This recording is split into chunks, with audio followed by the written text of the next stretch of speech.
मैं हूं सैयद अखिल, आप देख रहे हैं मेरे साथ परभणी आज तक। चलते आज की सबसे बड़ी और खास खबर की तरफ। कोरोना ग्रस्तों की तादाद अब परभणी जिले में दिन ब दिन कम होती जा रही है, लेकिन कोरोना से बचने के लिए आपको कोवैक्सीन, कोविड वैक्सीन, जिस तरह से वैक्सीन लेना ज़रूरी है, पहला डोज भी लेना है और जिस तरह से ये वैक्सीन लेकर अपने आप को महफूज रखना है। आइए जानते हैं डॉक्टर नाहिद, परभणी शहर महानगर पालिका की इनायत नगर हॉस्पिटल की डॉक्टर नाहिद किस तरह से मालूमात दे रही हैं और क्या इन्होंने आह्वान किया है जनता से और किस तरह से ये अपने आप को लोगों ने सेफ रखने के लिए वैक्सीन लेना ज़रूरी है।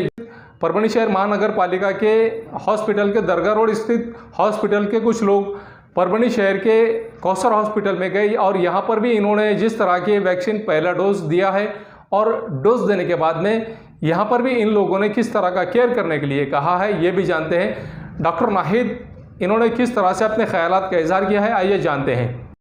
परभणी शहर के कौसर मल्टी स्पेशलिटी हॉस्पिटल में आज उन लोगों का तांता लगा हुआ था जो लोग ऑनलाइन इंजेक्शन लेने के लिए अपनी इंजेक्शन की बुकिंग करा रहे थे। ये इंजेक्शन की बुकिंग कराते वक्त 100 लोगों का टारगेट था, 100 लोगों को आज इंजेक्शन देना था और हम जब गए तब तक 45 लोगों को इंजेक्शन दिया गया था कौसर मल्टी स्पेशलिटी हॉस्पिटल में। Abhijeet Pund, data operator Rubina Yunus Pathan, ANM Seema Kharat Asha, Savita Kekad Asha, इनकी मौजूदगी में ये इंजेक्शन दिया गया है। Good afternoon to all. Doctor Nahid Fatima है, medical officer UPSC Inayat Nagar corporation से। जैसे आजकल काफ़ी सारे र्यूमर्स की वीडियोस आ रही है कोविड वैक्सीनेशन के अगेंस्ट में, जो टोटली फेक है। सबके जहन में एक बहुत बड़ा क्वेश्चन चल रहा है कि कोविड वैक्सीन लेना चाहिए या नहीं लेना चाहिए। अभी लेना चाहिए तो क्यों लेना चाहिए और नहीं लेना चाहिए तो क्यों नहीं लेना चाहिए। अगर आप कोविड वैक्सीनेशन लेते हो तो उसके फ़ायदे क्या हैं। कोविड वैक्सीनेशन लेने के बाद में कोरोना वायरस का इन्फेक्शन हो सकता है, आपको कोविड इन्फेक्शन हो सकता है, लेकिन वो कैसा रहेगा। अगर वैक्सीनेशन के बाद आपको कोरोना वायरस का इन्फेक्शन होता है तो वो एकदम माइल्ड रहेगा, जैसे सादा सर्दी ज़ुकाम खांसी होती है वैसा रह के ख़त्म हो जाएगा। उसमें हॉस्पिटलाइजेशन करने की, ऑक्सीजन लगाने की या फिर सीवियर कॉम्प्लिकेशन होने के चांसेस बिल्कुल कम हो जाते हैं। और अभी स्टडीज़ पूरी हो चुकी है वैक्सीन की, जिसके तहत ये मालूम हो चुका है कि जो लोग कोरोना वायरस का वैक्सीनेशन करवा रहे हैं और उसके बाद उनको कोरोना वायरस का इन्फेक्शन हो रहा है वो काफ़ी मामूली होता है और उससे पेशेंट को तकलीफ़ नहीं होती है। सादी सर्दी ज़ुकाम का जैसा ज़ुकाम बुखार का जैसा ट्रीटमेंट होता है उस तरीके का उनको ट्रीटमेंट दिया जाता है, वो घर पर ही रहते हैं और ठीक हो जाते हैं।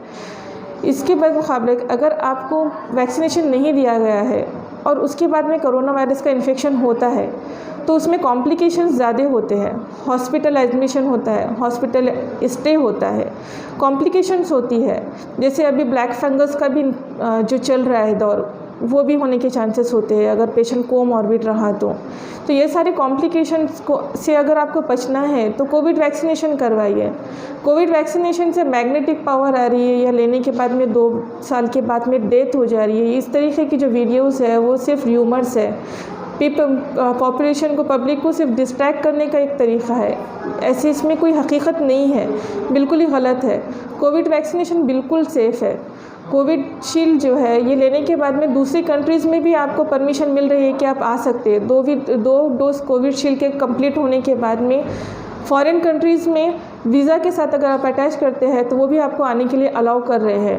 तो ये रूमर्स पे आप बिल्कुल भी यकीन मत करिए कि कोविड शील्ड या लेने पर आपको कुछ नुकसान होंगे या उससे कुछ फ़ायदे नहीं है। नुकसान की तो बात आती नहीं है। जिस तरीके से हम दूसरे वैक्सीनेशन करवाते हैं बच्चों को, पोलियो का वैक्सीनेशन करवाते हैं, मीज़ल्स रूबेला का करवाते हैं, मम्स का करवाते हैं, पेंटावैक देते हैं, इसी तरीके से कोविड शील्ड भी एक वैक्सीन है जो हमारे जिस्म में क़ुव्वत मदाफ़ियत देती है, इम्यूनिटी देती है वायरस के अगेंस्ट लड़ने में, जिसकी वजह से अगर इन्फेक्शन हो भी जाता है तो जिस्म के अंदर जो ऑलरेडी मेमोरी सेल्स एंटीबॉडीज़ बनती है वो उस इन्फेक्शन को बिल्कुल ही मामूली तरीके से लेकर ख़त्म कर देती है।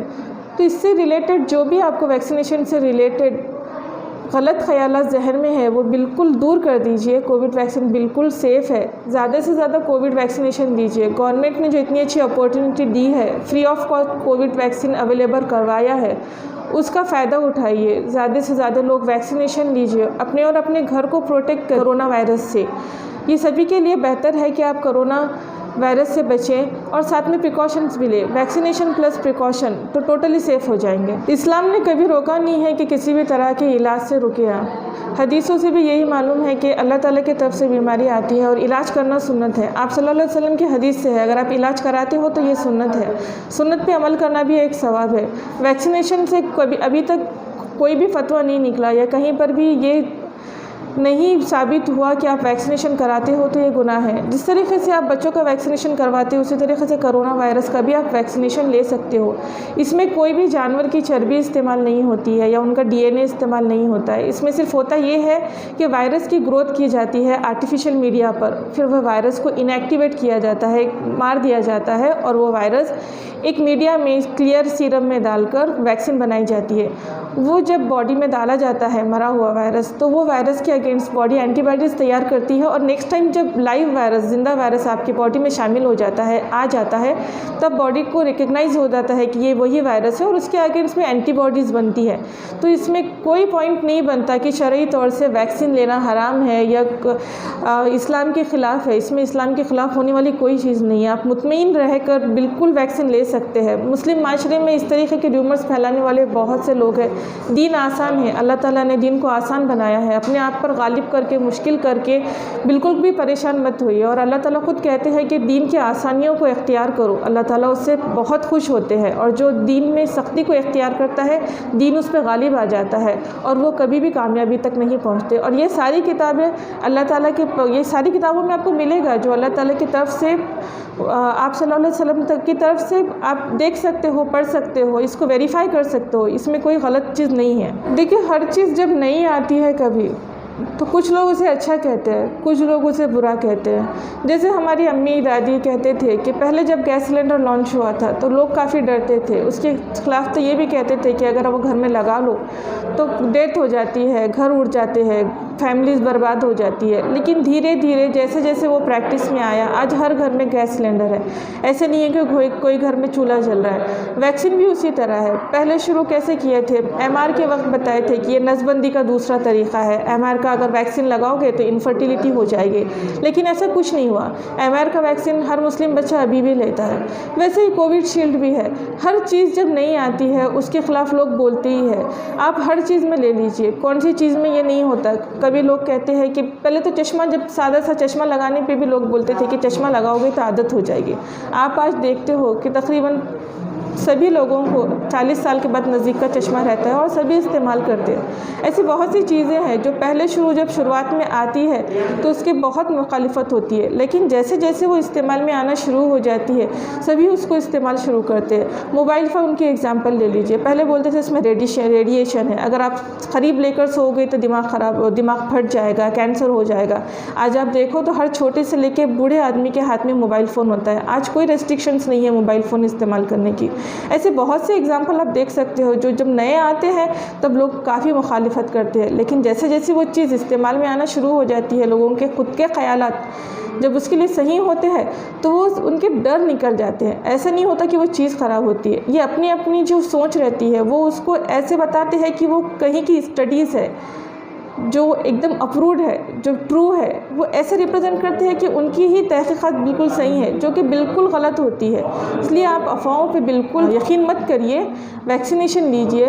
इसकी स्टडीज़ आ गई है, आप लोग गूगल पर सर्च कर सकते हो, WHO के तहत देख सकते हो कि कोविशील्ड की स्टडीज़ आ गई है, सेफ़ है, साइड इफ़ेक्ट कुछ भी नहीं है इसके।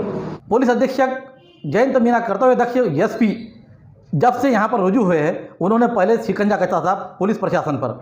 कई अवैध कारोबार से जुड़े हुए पुलिस वालों को उन्होंने सस्पेंड किया और एक अपना धाक और परभनी शहर के नागरिकों में एक उत्साह का माहौल निर्माण किया और अवैध धंधों पर वचक लगाई। लेकिन हम देखते हैं कि जून के महीने से मई का एंडिंग और जून का महीना, इस दरमियान अवैध धंधों ने उबाल मचा रखा है। सैलाब की तरह अवैध धंधे चालू हो चुके हैं, जिसमें हम बताएंगे यहाँ का इलाका परभनी शहर का हम सोचा जाए, दरगाह रोड, धार रोड, उसी के साथ सागला फ्लाट, इन जगहों पर अवैध धंधे, अवैध शराबों की मामले और एक दूसरे को लूटने के वारदातें दिन पे दिन बढ़ते जा रही है। हम आज आपको बता दें कि 8 दिन पहले ही हमारे पास यहाँ के बस स्टैंड पर I2 के अंदर आए हुए प्रवासी को लूटने की कोशिश की गई थी। उसे तुरंत जो है तो कोतवाली पुलिस ने पकड़ा। उससे पहले नानलपेट पुलिस थाने में भी यही हादसा हुआ। गिरंट से अपना कारण पर आए हुए व्यक्ति को बस स्टैंड से लाकर खाना खाने के लिए वहां छोड़ा गया और उसे लूटा गया। ये वारदातें क्यों बढ़ रही है, इसको देखते हुए यहाँ की जो पॉलिटिकल लोग ऐसे छोटे छोटे गुंडों को मदद कर रहे हैं, वो आगे चलकर वो एक माहौल परभनी शहर का ख़राब कर रहे हैं। इसी का नतीजा है कि आज दरगाह रोड पर जो वारदात हुई है, दरगाह रोड पर जो वारदात हुई है, यहाँ के जो हालात है वहाँ के पहले ही एक बात अवगत कराई गई। जब बता दूँ आपको कि हमारे व्यूअर्स को और हमारे दर्शकों को और उसके साथ प्रशासन को ये मैं बताना चाहता हूँ कि दरगाह रोड पर भू माफिया का मामला बड़ा चढ़ा है। वहाँ की जो जायकवाड़ी की जो जगह है, वो जगह पर अतिक्रमण करने का माहौल बड़े पैमाने पर बढ़ा है। इसके पहले भी न्यूज़ महानगर ने प्रकाशित किया था, जिस पर वहाँ पर यहाँ के जायकवाड़ी विभाग ने आकर कार्रवाई की और उस पर कोतवाली पुलिस थाने में एक अपराध भी दाखिल है कि उन लोगों ने किस तरह से किया हुआ है। आज जो हम ये बात बताते इसलिए आ रहे हैं कि 24 जून गुरुवार के रोज़ दरगाह रोड के सरकारी अस्पताल जो केंद्र प्राथमिक आरोग्य केंद्र बना हुआ है, वहाँ पर गोली चली। गोली किसने चलाई, हम आपको उसका नाम ही बता दें, इमरान जैन। इन्होंने गोली क्यों चलाई, ये सब में बड़ा सवाल उठता है कि इमरान जैन ने गोली चलाई है तो गोली क्यों चलाई, और जब उसे जिस तरह से मारा गया उसके घर पर आकर उसको निहत्था यानी कि उसके दोनों हाथ और पैर उसके निहत्थे जख्मी कर दिए गए, पूरा खून से लथपथ किया गया। मामला ये आता है कि अगर से एक वार होता है तो पलटवार भी होता है। पलटवार किसने किया, वार पे वार क्यों हो रहे हैं। और वहाँ पर ये दरगाह रोड इलाका ये अवैध धंधों का एक तो अड्डा बन चुका है। वहाँ पर अवैध शराब की बिक्री, उसी के साथ साथ वहाँ जुए खाने और वहाँ पर भूमि पर जो चढ़ रही है अतिक्रमण है, इसको देखते हुए वो माहौल एक ऐसा गरमाया हुआ है कि वहाँ पर आए दिन मौत की भी वारदातें और हो सकती है, खूनों की भी वारदात हो सकती है। इसके लिए कर्तव्यदक्ष जयंत मीना हमारे एसपी, इनको हमारा एक अपील है, और उसी के साथ साथ आए हुए हमारे यहाँ के सहायक एसपी अविनाश कुमार, इनसे हमारी अपील है कि इस जगहों पर एक पुलिस चौकी होना जरूरी है। ऐसी मांग वहाँ के नागरिकों की हो रही है। वहाँ पर जब पुलिस चौकी लगेगी, जहाँ पर पारवा गेट है, पारवा गेट स्थित वहाँ पर जो जायकवाड़ी की जगह है, उस जगह पर एक पुलिस चौकी की स्थापना की जाए, ऐसी मांग वहाँ के नागरिक करते हुए सुनाई दे रहे हैं। हमने जब यहाँ का पूरा मामला का जायजा लिया, दरगाह रोड पर यह हालत क्यों हुई, तो उस समय जब वहाँ घटना हुई, उस घटना के दौरान जो गोली चलाई गई थी इमरान जैन को जो तो पूरी तरीके से जख्मी किया गया और उसे सरकारी अस्पताल में दाखिल किया। ये बात मालूम होते ही हमारे यहाँ के कर्तव्यदक्ष एसपी जयंत मीना और उनके पथक ने, पुलिस प्रशासन ने वहाँ जाकर जायजा लिया।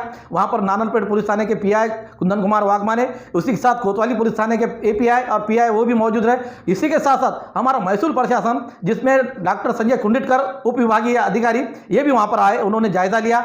इस तरह से अभी तक जो तो देर रात तक वहाँ पर पुलिसों का तहाका आना जारी था और वो पूरी निशानगी कर रहे थे कि भाई गोली चलाई किसे लगी और क्यों चलाई गई। उसके बाद ये वारदात घर पर आकर मारने के जो हुए, उसमें जब हम आपके सामने वीडियो बताएंगे कि उस व्यक्ति को किस तरह मारा गया और वो किस तरह पड़ा हुआ है, ये आपके सामने हम दर्शकों के सामने रखना चाह रहे हैं। लेकिन हमारा बोलना ये है कि दोनों भी जो मामले हुए हैं, ये इस पर एक इंसाफ तरफ से माहौल हो, और वो जो वहाँ पर जो गुंडागर्दी हो रही है और जो अतिक्रमण के मामले हो रहे हैं, इस पर कहीं वचक लगने के लिए पुलिस प्रशासन और महसूल विभाग को दोनों को मिलकर वहाँ कार्रवाई करना पड़ेगी। उसी के साथ साथ जायकवाड़ी के विभाग को भी इसमें जुड़ना पड़ेगा ताकि परभनी शहर का माहौल शांत रहे। परभनी शहर का माहौल शांत रखने के लिए सबसे बड़े दायित्व ये रहता है कि हमारे यहाँ के एसपी जयंत मीना, इनको पूरी तरीके से फिर से एक बार उस हालत में आना पड़ेगा जहां पर अवैध धंधे चढ़ रहे हैं, वहां के पुलिस कर्मचारी क्या कर रहे हैं और यह वारदात क्यों हो रहे हैं, इस पर फिर से उनको ये तो एक बार माहौल लाकर इन कुछ जो जुड़े हुए हैं भ्रष्टाचार, उन लोगों को जो तो सस्पेंड करना जरूरी है।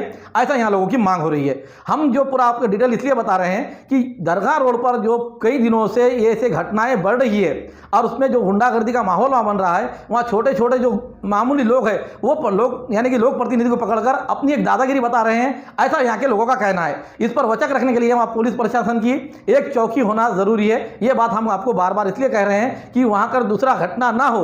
अब एक घटना हुई है, इससे जो है तो कालीमा लग गई हुई है शहर को, क्योंकि ये जो दोपहर में जो हादसा हुआ 4 बजे जब गोली की फायर हुई, फायर होते ही साथ में एक बात ऐसी उबाल चला पर हाहाकार मचा कि शहर में, कि जिसमें बताया गया कि भाई यहाँ पर गोली की वारदात अलग हुई है और घटना की वारदात ऐसा बताया जा रहा था कि दरगाह रोड पर 2 घटनाएं हुई, लेकिन ये दोनों घटनाएं एक दूसरे को जुड़ी हुई है। हमारा मामला यह है कि हमने जो दर्शकों को हमने सामने लाया है कि वीडियो वायरल हमारे जो प्रतिनिधियों ने वहाँ से जो लाए हुए हैं, लाइव ही लाया हुआ है कि भाई किस तरह से वहाँ पर जो पुलिस प्रशासन पहुँचा, वहाँ पर जो तो महसूल प्रशासन, उसी के साथ हमारे विभागीय अधिकारी डॉक्टर संजय कुंडेटकर वहाँ पहुँचने के बाद उन्होंने जो जायजा लिया, एसपी जयंत मीना ने जो जायजा लिया, उसको पूरी तरीके से हमने जो तो आपके सामने दर्शकों के सामने रखना कहा। और उसी के साथ हम ये बताना चाहते हैं कि हमारी इस न्यूज़ को आप किस तरह पसंद कर रहे हैं, इसलिए आप कमेंट ज़रूर दें कि ये आपको वहाँ पर चौकी चाहिए तो कमेंट जितने आएंगे उसके हिसाब से हम पुलिस प्रशासन को ये बताएंगे कि हमारे कमेंट से कि प्रशासन को भी ये बताएंगे कि भाई यहाँ पर पुलिस चौकी क्यों ज़रूरी है।